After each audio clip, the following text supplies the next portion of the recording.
I hear something.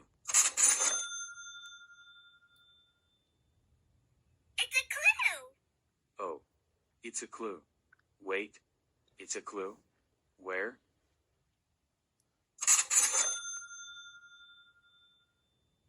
Right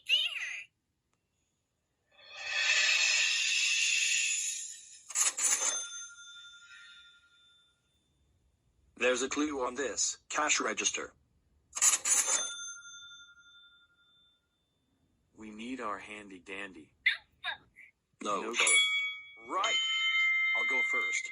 So, a cash register. Let's draw the shapes we see. First a rectangle, another rectangle for the drawer, a smaller one here, then a straight line like this for the front, then a bunch of little squares for buttons, circle for the knob. There a cash register. And now me. First a rectangle, another rectangle for the drawer, a smaller one here, then a straight line like this for the front, then a bunch of little squares for buttons, circle for the knob.